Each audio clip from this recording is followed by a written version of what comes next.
आज हम देखने वाले हैं एक्स मशीन। मूवी की शुरुआत में कैलेब नाम के एक लड़के को दिखाया जाता है जो कि ब्लू बुक कंपनी में प्रोग्रामर की नौकरी करता है। ब्लू बुक टेक्नोलॉजी के मामले में दुनिया की सबसे बड़ी कंपनी है। कंपनी में एक कोडिंग कंपटीशन रखा जाता है, उसमें कैलेब जीत जाता है। जीतने वाले इंसान को एक हफ्ते के लिए कंपनी के मालिक के घर में रहने का मौका मिलेगा। जल्द ही कैलेब को एक पर्सनल हेलीकॉप्टर में एक जगह पर छोड़ दिया जाता है जो कि कंपनी के मालिक के घर से थोड़ी दूर पर है। हेलीकॉप्टर को चलाने वाला पायलट बताता है, मुझे घर के ज्यादा पास हेलीकॉप्टर को उड़ाने की अनुमति नहीं है, इसलिए यहाँ से आगे तुम्हें खुद जाना होगा। ये जगह काफी दूर वीरानों में है, इतनी दूर कि कैलेब के फोन में नेटवर्क भी नहीं आते। दरवाजे पर पहुंचते ही दरवाजे का रोबोट कैलेब को एक की कार्ड देता है जो कि एक चाबी की तरह काम करेगा। इसके बाद उसे बिल्डिंग के अंदर जाने दिया जाता है। अंदर उसको ब्लू बुक कंपनी बनाने वाला नाथन मिलता है। वो कैलेब का स्वागत करता है और बोलता है, मैं ब्लू बुक कंपनी का मालिक जरूर हूँ, लेकिन तुम्हें मेरे सामने घबराने की जरूरत नहीं है, तुम यहाँ आराम से रह सकते हो। नाथन कैलेब को उसका कमरा दिखाता है और बताता है, तुम्हारे की कार्ड से घर के कुछ ही दरवाजे खुल सकते हैं, सारे नहीं खुलेंगे। नाथन कैलेब को बोलता है, तुम खोज करने वाले डिपार्टमेंट में हो, इसलिए मैं तुम्हें कुछ खास चीजें बताना चाहता हूँ। मैंने एक नए तरह का आर्टिफिशियल इंटेलिजेंस बनाया है और जब तक तुम यहाँ पर हो तुम्हें उस नए एआई के साथ टेस्ट करने हैं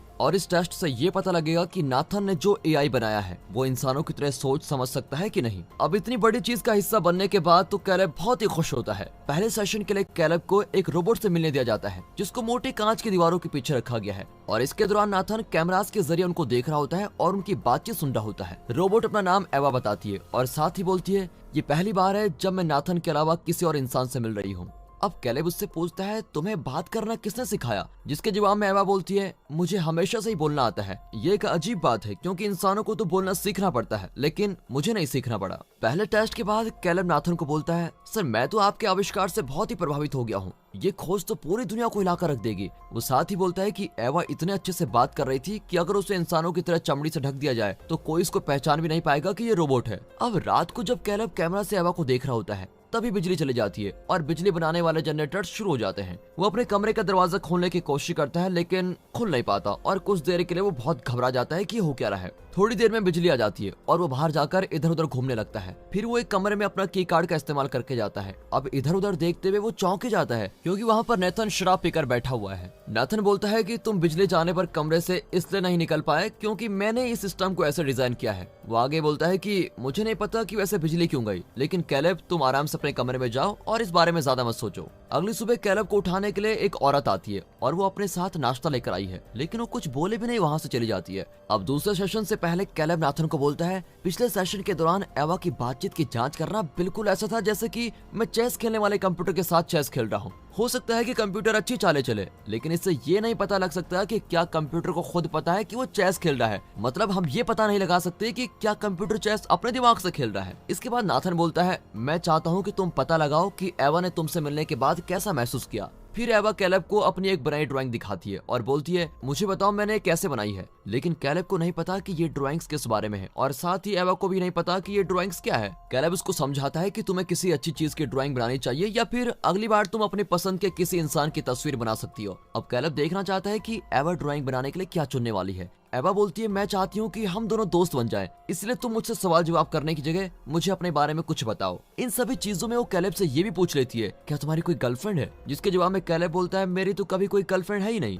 कैलेब साथ ही बताता है कि जब मैं 15 साल का था तब एक कार एक्सीडेंट में मेरी मम्मी पापा मर गए थे। उस एक्सीडेंट में सिर्फ मैं ही जिंदा बच पाया। मैं पहले एक जगह कोडिंग का काम करता था और फिर मैं जल्द ही ब्लू बुक कंपनी में काम करने लगा हूँ। एवा पूछती है कि क्या नाथन एक अच्छा दोस्त है कि नहीं, जिसका जवाब कैलेब हाँ के साथ देता है। अचानक से एक और बार बिजली चली जाती है जिससे सभी कैमरास बंद हो जाते हैं। ऐसा होते ही एवा बोलती है, तुम नाथन के बारे में गलत सोच रहे हो, वो तुम्हारा दोस्त नहीं है, तुम्हें उसकी बोली किसी भी बात पर विश्वास नहीं करना चाहिए। फिर जैसे ही बिजली वापस आती है तो कैलेब सोच में पड़ जाता है कि एवा ने उसको ये सब कुछ क्यों बोला। अब रात के खाने के समय कैलेब देखता है कि नाथन क्योको पर गुस्सा कर रहा है क्योंकि गलती से उसने मेज पर शराब गिरा दी है। क्योको वही औरत है जो सुबह कैलेब का नाश्ता लेकर आई थी। अब नाथन कैलेब को बताता है, क्योको ना ही इंग्लिश बोल सकती है और ना ही समझ सकती है, मैंने इसको इसीलिए काम पर रखा है ताकि जब मैं कोई जरूरी और खुफिया बातें कर रहा हूँ तो कोई भी इसको समझ न पाए, और ऐसा करने से मेरी बातें बाहर के लोगों तक नहीं पहुँच पाएंगी। अब नाथन को क्योको के साथ बुरा व्यवहार करते देखकर कैलेब को लगता है कि एवा नाथन के बारे में कुछ हद तक तो सही बोल रही थी। जब कैलेब से पूछा जाता है कि बिजली जाने पर तुम्हारे और एवा के बीच क्या बातचीत हुई थी, तो जवाब में कैलेब झूठ बोल देता है कि हमारे बीच कुछ खास बात नहीं हुई। रात के समय वो दोबारा एवा को कैमरे से देखता है जैसा कि उसको उससे प्यार ही हो गया हो।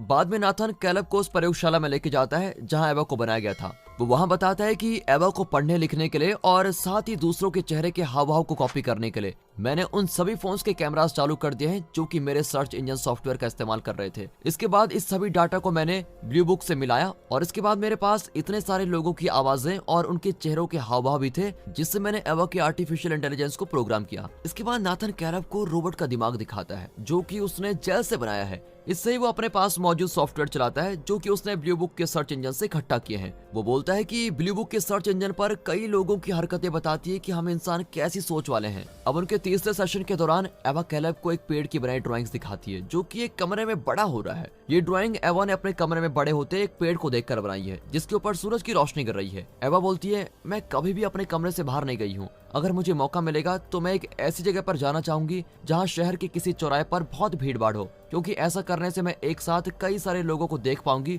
और साथ ही उनको समझ भी पाऊंगी। वो अपनी बातों को जारी रखते हुए बोलती है, मैं तुम्हारे साथ वहाँ जाना चाहती हूँ और मेरे पास तुम्हारे लिए एक तोहफा भी है। वो कैलेब से आंखें बंद करने को बोलती है। एवा वापस आती है। उसने अपने अंदर की मशीन को छुपाने के लिए एक अच्छी ड्रेस डाली हुई है और साथ ही नकली बाल भी लगाए हुए हैं। कैलेब बोलता है, एवा तुम तो काफी अच्छी लग रही हो। और कैलेब को तंग करने के लिए एवा बोलती है, जब हम दोनों साथ में घूमने के लिए डेट पर जाएंगे तो मैं यही ड्रेस पहनूंगी। वो पूछती है, मैं तुम्हें कैसी लगती हूँ? तुम्हारे हाव भाव देखकर और तुम जैसे मेरी तरफ देखते हो उससे तो यही लग रहा है कि तुम मुझे पसंद करते हो। वो कैलेब से ये तक पूछ लेती है कि जब कल रात हम दोनों साथ नहीं थे क्या तुम मेरे बारे में सोच रहे थे? लेकिन ऐसा सवाल सुनकर कैलेब को बड़ा अजीब लगता है क्योंकि उसने सोचा नहीं था कि एवा इतनी समझदार होगी और उससे इस तरह के सवाल पूछेगी, और फिर इस वजह से कैलेब एवा के इस सवाल का सीधा जवाब नहीं दे पाता। बाद में कैलेब नाथन से पूछता है, तुमने एवा को ऐसा क्यों बनाया कि वो सेक्स जैसी चीजों को भी महसूस कर सकती है?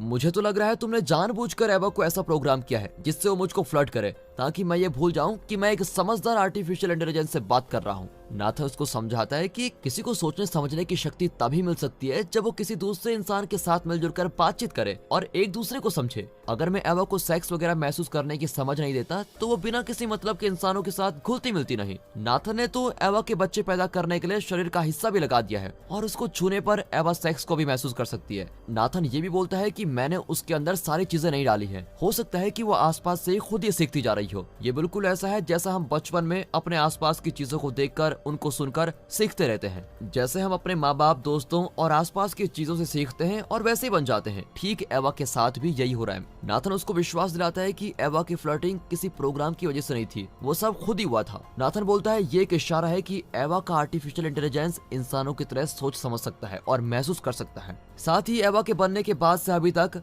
नाथन ही वो आदमी है जिससे वो अभी तक मिली थी, इसीलिए वो एवा की पापा की तरह है। लेकिन एक नए अजनबी कैलेब के आने की वजह से और उससे मिलने पर एवा की सेक्स वाली भावनाएं पहली बार बाहर आई है। अब चौथे सेशन के दौरान कैलेब एवा को मैरी नाम की एक वैज्ञानिक की कहानी सुनाता है जिसको पैदा होने के बाद से एक काले और सफेद कमरे में रखा गया था। मैरी को सारी जिंदगी चीजों के गुण, वेवलेंथ्स, न्यूरोलॉजिकल इफेक्ट्स और कलर्स के बारे में सिखाया गया था। एक दिन उसको अपने कमरे से बाहर जाने दिया गया और उसने पहली बार रंगों को देखा। तब उसको महसूस हुआ कि हमेशा से मुझे रंगों के बारे में बताया गया और उनके बारे में बहुत कुछ सिखाया गया, लेकिन मुझे ये नहीं सिखाया कि रंगों को देखकर कैसा महसूस होता है। एवा भी उस मैरी नाम की औरत की तरह है जो कि अपने काले सफेद कमरे में रहती थी, और नाथन ने कैलेब को भेजा है ताकि वो पता लगा सके कि एवा इंसानों की तरह सोच समझ सकती है कि नहीं। बिजली के दोबारा जाते ही एवा बोलती है, मुझे इस बात से बहुत बुरा महसूस होता है। फिर कैलेब उससे पूछता है, तुमने मुझे उस दिन ऐसा क्यों बोला था कि नाथन की बात पर मुझे विश्वास नहीं करना चाहिए? जिसके जवाब में एवा बोलती है, वो एक अच्छा दोस्त नहीं है क्योंकि वो हमेशा ही झूठ बोलता है। कैलेब को लगता है ये बिजली का बार बार जाना नाथन ने जानबूझकर कर रहा होगा। वो शायद देखना चाहता है कि जब हमें कोई नहीं देख रहा होता है तो हम क्या करते रहते हैं। जिसके जवाब में एवा बोलती है, ये बार बार बिजली का जाना मेरी वजह से होता है। मैं ही बिजली को वापस चार्जिंग प्लेट्स में भेज रही हूँ ताकि मैं पता लगा सकूं कि जब हमको कोई नहीं देख रहा होता है तो तब हम क्या करते हैं। बाहर घूमते हुए कैलेब नाथन का सामना करता है और बोलता है, मुझे पता है कि मैं प्रोग्रामिंग की प्रतियोगिता नहीं जीता था क्योंकि नाथन तुम किसी को भी अपनी मर्जी से चुन सकते थे। तब नाथन बताते हैं कि प्रतियोगिता तो सभी लोगों की आंखों पर एक पर्दा डालने का तरीका था ताकि किसी को पता न चले कि मैं यहाँ पर क्या कर रहा हूँ। मैंने तुम्हें चुपचाप इसलिए चुना क्योंकि तुम मेरी कंपनी के सबसे अच्छे प्रोग्रामर हो और मुझे पूरा विश्वास था कि तुम एवा के टेस्ट के लिए बिल्कुल सही सवाल जवाब कर सकते हो क्योंकि तुम बहुत होशियार हो। अब ये जवाब सुनकर कैलेब के मन में चल रहे सभी शक खत्म हो जाते हैं। फिर अपने कमरे में तरोताजा होते हुए कैलेब देखता है कि नाथन एवा के कमरे में जा रहा है और वहाँ से निकलने से पहले वो एवा की बनाई ड्राइंग को फाड़ देता है। एवा के साथ ऐसा बुरा व्यवहार होता देखकर कैलेब को भी बहुत बुरा लगता है और उसको गुस्सा भी आता है। अब 5वें सेशन के दौरान एवा कुछ गंभीर सवाल पूछती है। कैलेब, मानो अगर मैं सभी टेस्ट को पास नहीं कर पाती हूँ तो क्या तुम जानते हो कि मेरे साथ क्या किया जाएगा? क्या मुझे हमेशा के लिए बंद कर दिया जाएगा? कैलेब इस बात का कोई जवाब नहीं दे पाता। वो आगे पूछती है, मेरे साथ ऐसा क्यों हो रहा है कि अगर मैं टेस्ट पास नहीं कर पाऊंगी तो मुझे स्विच ऑफ कर दिया जाएगा? सोचो अगर इंसानों पर भी कोई ऐसे टेस्ट करता तो टेस्ट पास न करने पर उनको भी ऐसे बंद कर दिया जाता। अगर इंसानों के साथ ऐसा नहीं होता तो मेरे साथ ऐसा क्यों होना चाहिए? इसके बाद एवा कैलेब को एक सफेद काले रंग की ड्राइंग दिखाती है जो कि नाथन ने पहले फाड़ दी थी। बाद में कैलेब नाथन से पूछता है एवा की जांच और सभी टेस्ट होने के बाद एवा के साथ क्या किया जाएगा? जवाब में नाथन बोलता है, मैं पहले तो एवा का दिमाग डाउनलोड करूंगा और उसकी सभी यादें मिटा दूंगा। फिर थोड़े नए और अच्छे कोर्स के साथ मैं एक बेहतर मॉडल बनाऊंगा। सबसे बेहतर और सबसे अच्छा आर्टिफिशियल इंटेलिजेंस बनाने के लिए एवा एक बहुत बड़ा इंपॉर्टेंट टूल है। वो आगे बोलता है, तुम्हें एवा के लिए बहुत बुरा महसूस करने की जगह खुद के लिए बुरा महसूस करना चाहिए क्योंकि भविष्य की मशीन्स हम लोगों को घिनौनी नजर से देखेंगे, बिल्कुल वैसे जैसे हम पुराने समय के लोगों की हड्डियों को अफ्रीका की धरती पर देखते हैं। उसी शाम नाथन हमेशा से भी ज्यादा शराब पी लेता है और बहुत ही ज्यादा नशे में होता है। जब वो अपने सोफे पर सो गया होता है तो कैलेब उसका केक काट लेता है और कैमरे की रिकॉर्डिंग्स रखने वाले कमरे में चला जाता है। उसको ऐसी बहुत सारी वीडियोस मिलती हैं जिसमें नाथन रोबोट्स बना रहा है, लेकिन उन रोबोट्स के साथ